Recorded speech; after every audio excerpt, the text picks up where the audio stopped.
period you talked about college football hadn't reached Baylor until recently. Is that the difference one guy like Griffin can make? Yeah, they played pretty good for the last couple of years, with the exception of not having him. And one player certainly can't make a team, but one player can certainly elevate you in 3 or 4 wins, in my opinion. And so, defensively, the last couple of years, statistically, you can go back and you won't measure them up to where people say, well, what's Coach Gundy talking about? They finished 4-7 or whatever, but they were better last year and they were better the year before.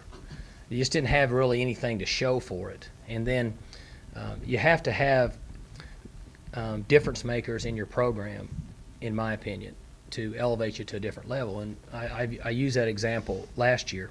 Before we lost Des Bryant and Kendall Hunter, we had enough guys in our program to win every game we played. But when we lost them, it became extremely difficult to play at a high level for that many games in a row. That's my opinion.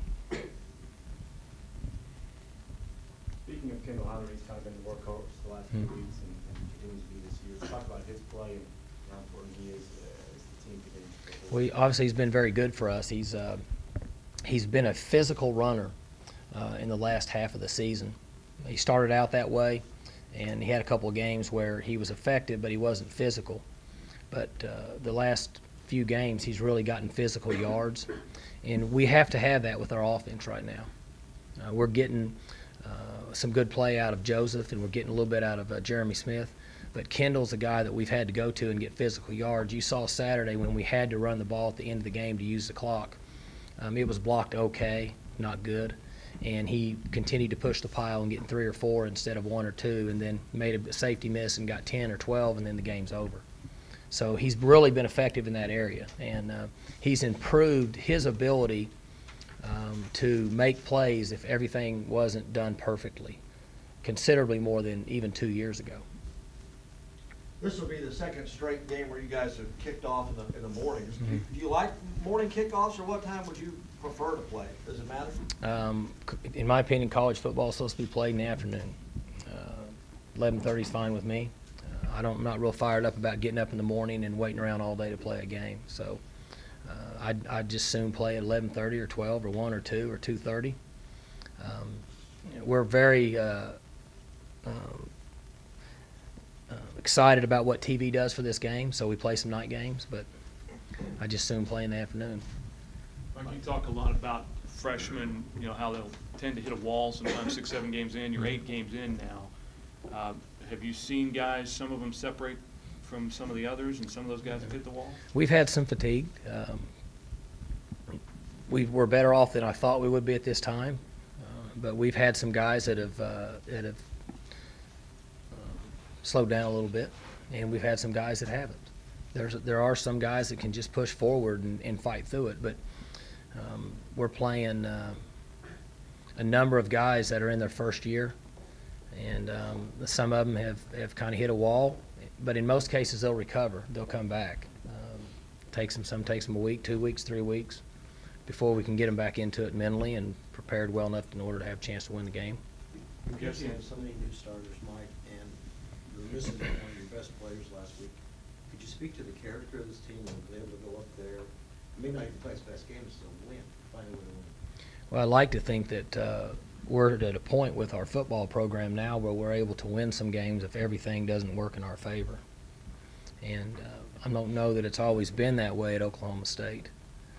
But I know that on the sideline I have confidence in us winning football games. We were in a difficult situation last week because we had to go on the road and we didn't have the nation's leading, I don't know what all he's leading, but he's a good player. And then we had another player that we didn't play in the game either because he didn't respond to team responsibilities like he should. So we had every opportunity to go up and not play well and come back home and blame it on Justin and certain other guys that didn't take care of their business. But Ori Lemon and Johnny and Hugo and Kendall and our offensive line who are kind of quiet leaders, those guys just kind of rallied and said that this is not what we stand for, and so it's really been more them than anybody.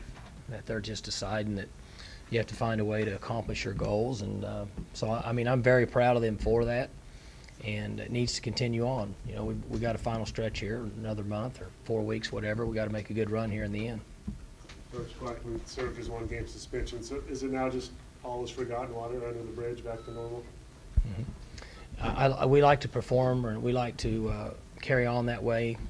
Guys make mistakes, get an opportunity, and punishment, and we'll move on and go forward.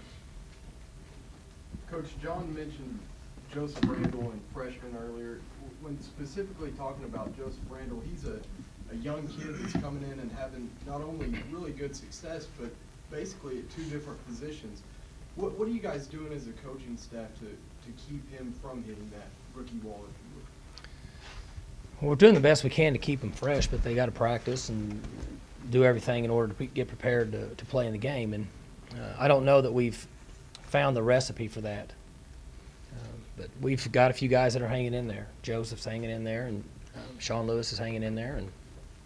And then we got a few guys that haven't done as well lately. But it's really based on them. And they don't understand yet, but it's tied into how much sleep they get, how they take care of their bodies, the food they eat. All those things are so important when you go through a stretch like this.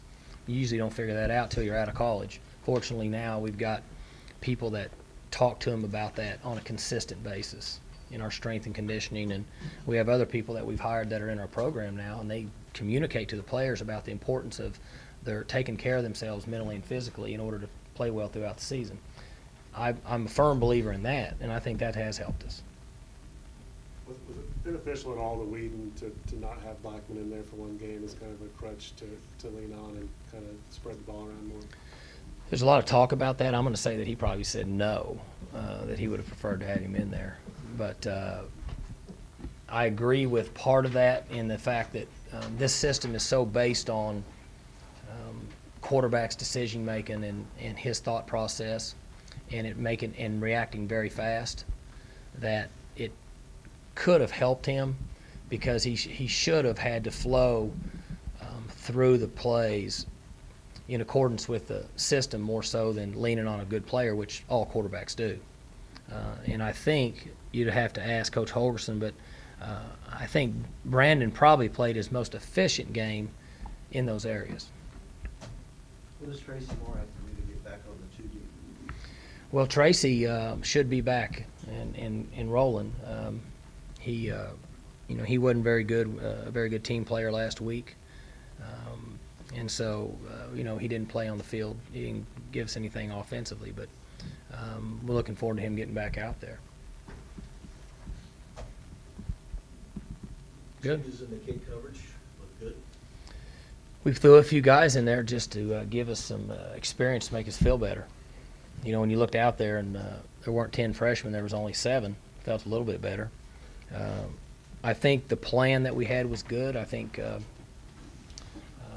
I know that they did a nice job of squeezing the ball, and we got put in the same circumstance, Rex, that we were in the Nebraska game over on the sideline, where we had 2 guys got knocked out of bounds, 1 guy got pinned, and they popped it and cut it back and scored out here a couple weeks ago. And the last game we had the same thing on our sideline again, and the guys folded back in and did what they were coached to do from correcting mistakes. And so, it made us feel good to look at it and see this is the exact same situation we were in when I'd referred a week ago that we had 2 guys there, we just didn't get it done. Well, they did a better job this week in making the play. So our punt coverage was tremendous, and our kick coverage was good.